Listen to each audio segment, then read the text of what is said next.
desert wind whispers through the night. A lonely traveler walks beneath the stars. His name is Jacob. He is running for his life, from his brother, from his past, from the weight of a blessing he stole. Alone, afraid, he lays his head upon a stone and dreams. In that dream, the heavens open. A ladder rises from the earth to the skies above. Angels ascend and descend in shining light, and from the highest point, a voice speaks. It is the voice of God, the God of his fathers, the God who chose him even in his weakness. That night, the ordinary ground beneath Jacob became sacred. That dream was no illusion. It was a revelation, a mystery, a vision that connected heaven and earth. But what did it truly mean? Why a ladder? Why angels moving between realms? And what hidden truth was God revealing through this vision? This was more than comfort for a weary soul. It was a message that pointed beyond Jacob's time, a prophecy that would one day find its fulfillment in Christ, the true bridge between man and God. Welcome to Echoes of the Fallen, where ancient visions reveal eternal truths. If you love uncovering the secrets of the Bible and the mysteries of faith, make sure to subscribe, because tonight, we climb the ladder between heaven and earth. The story begins with a man on the run. Jacob, the son of Isaac, the grandson of Abraham, a man destined for blessing, but burdened by deceit. He had tricked his brother Esau, stolen the birthright, and deceived his father for the final blessing.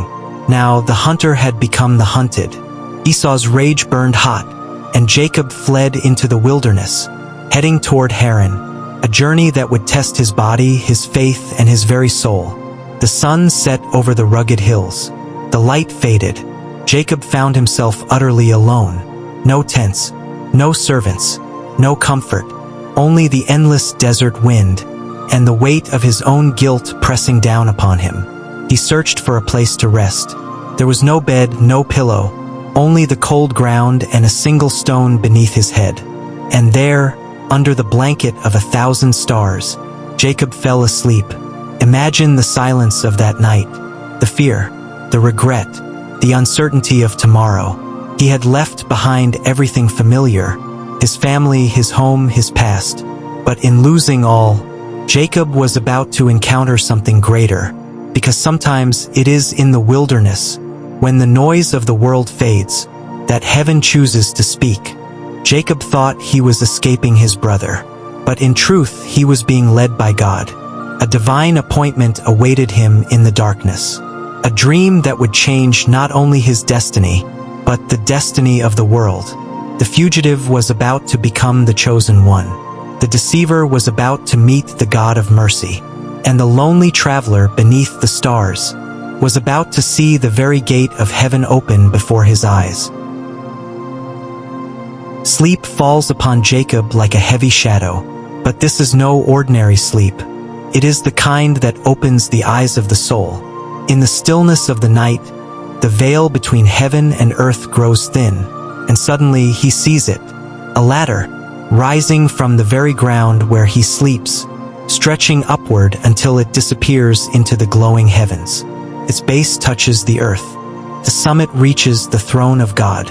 And upon this ladder, angels are ascending and descending, shimmering messengers moving between two worlds, carrying the will of heaven to the realm of man. Jacob watches in awe, his breath caught in wonder, as light fills the sky like liquid fire.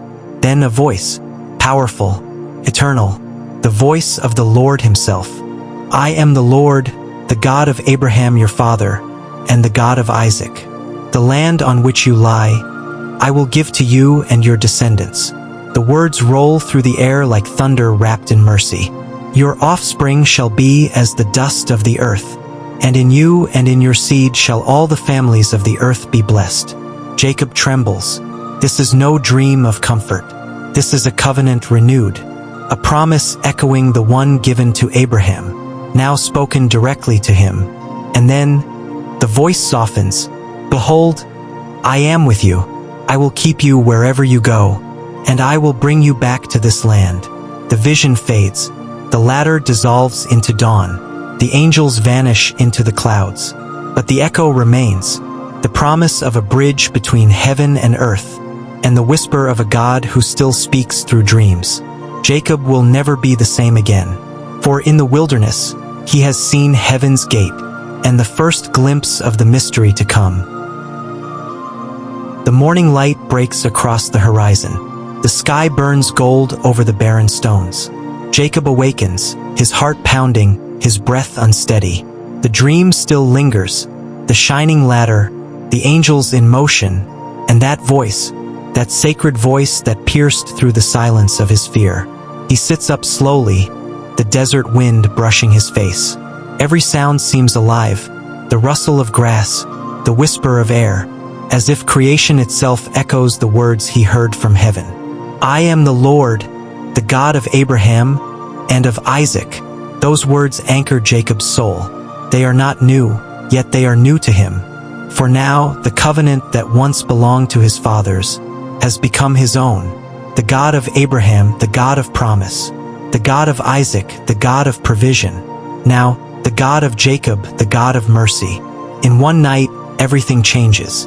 The deceiver becomes the heir of divine destiny. The fugitive becomes the chosen vessel of a greater plan. Jacob looks across the land, the same land his grandfather once walked. It is dry, empty, lifeless. Yet God has declared, "This will be yours." He sees nothing but wilderness. But heaven has already called it home. And when God speaks, even the desert blooms with purpose. In this moment, Jacob realizes something deeper. God's covenant is not earned. It is given. Grace extended to the undeserving. Faithfulness extended to the fearful. Jacob has no wealth, no army, no power, only a promise. But in the hands of God, a promise is stronger than a kingdom. As the sun climbs higher, Jacob rises too, carrying within him the weight of a divine inheritance. The covenant lives on, and through Jacob it will echo through generations, until it finds its ultimate fulfillment in the one who will come. The dawn has broken. The wilderness glows with soft golden light. Jacob rises from his sleep, changed, humbled, awakened. He looks around at the silent stones, at the place where heaven touched the earth. The air still hums with unseen glory, as if the echo of angels lingers in the wind. Then Jacob whispers, his voice trembling, "Surely the Lord is in this place, and I did not know it." Fear and awe wash over him. The ground beneath his feet feels holy, ordinary earth now charged with divine presence. He looks at the stone where his head once lay. It had been a pillow of sorrow. Now it becomes an altar of revelation. Jacob lifts the stone upright, pours oil upon it, and dedicates the place to the God who met him there. He names it Bethel, the house of God.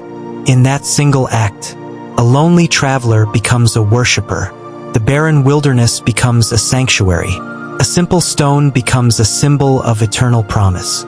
Jacob kneels beside the pillar and makes a vow.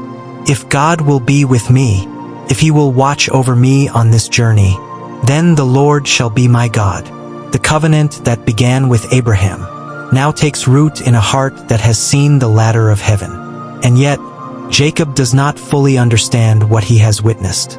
He saw angels ascending and descending, a bridge uniting two realms, but the true meaning of that vision, the full revelation of that ladder, lies far beyond his time. One day, centuries later, another would speak of that same ladder, a man who would call himself the Son of Man. Through him, heaven and earth would meet again. But for now, Bethel stands as a reminder that even in the loneliest places, God is near, and where he is, the ground beneath us becomes holy. Centuries passed. Kings rose and fell, prophets came and went. But the vision of Jacob's ladder remained, a mystery whispered through generations. What was that ladder? Why did heaven choose that image? A bridge between worlds, a path between the divine and the human? Then, one night in Galilee, a young man named Nathanael met someone who knew his soul. And Jesus of Nazareth said to him, "You will see heaven open, and the angels of God ascending and descending upon the Son of Man.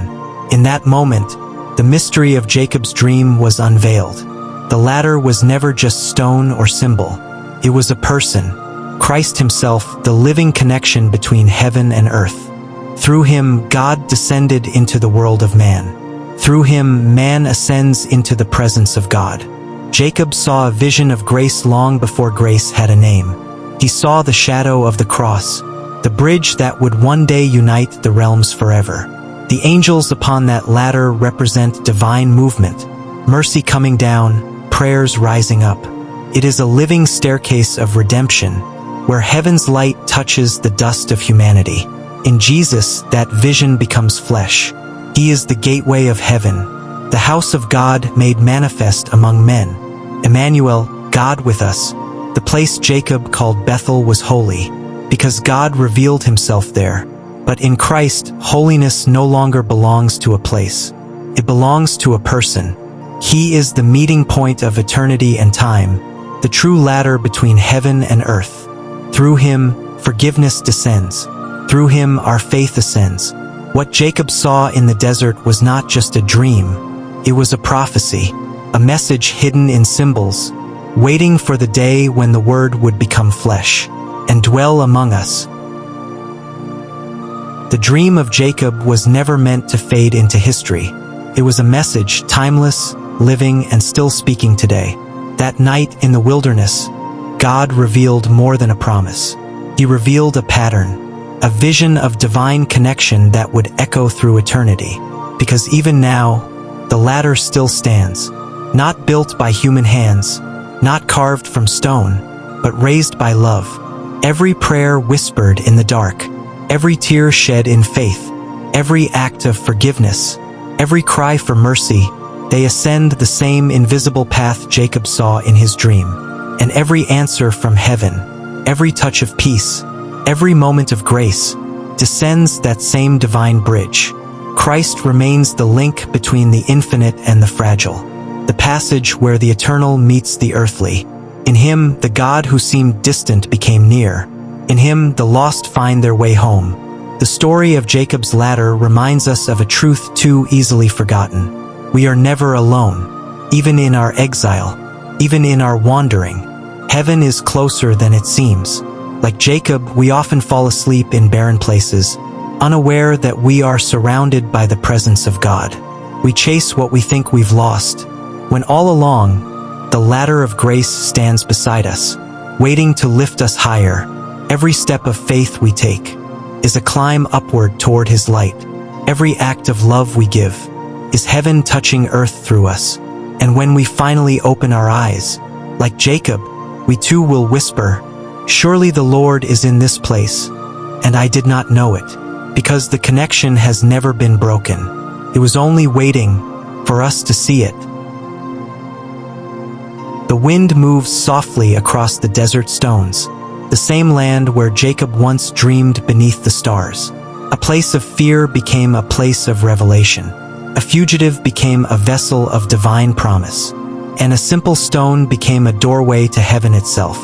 What Jacob saw that night was not the end of his journey. It was the beginning of ours, because every generation still stands before that same mystery. The space between the seen and the unseen, the human and the divine. Through Christ, the ladder still rises. Heaven is open. The presence of God still reaches down, calling hearts, lifting souls, connecting what once was lost. Jacob called that place Bethel, the house of God. But today, that house is not made of walls or altars. It is made of hearts awakened to his presence. You are standing on holy ground, right where you are. The same God who spoke to Jacob in the wilderness still speaks in the silence of our nights. He still builds ladders of grace, still sends angels into ordinary lives, still turns fugitives into believers. The ladder between heaven and earth still stands, and the gate of heaven is open. This is the mystery of Jacob's dream, and the eternal story of God reaching for man.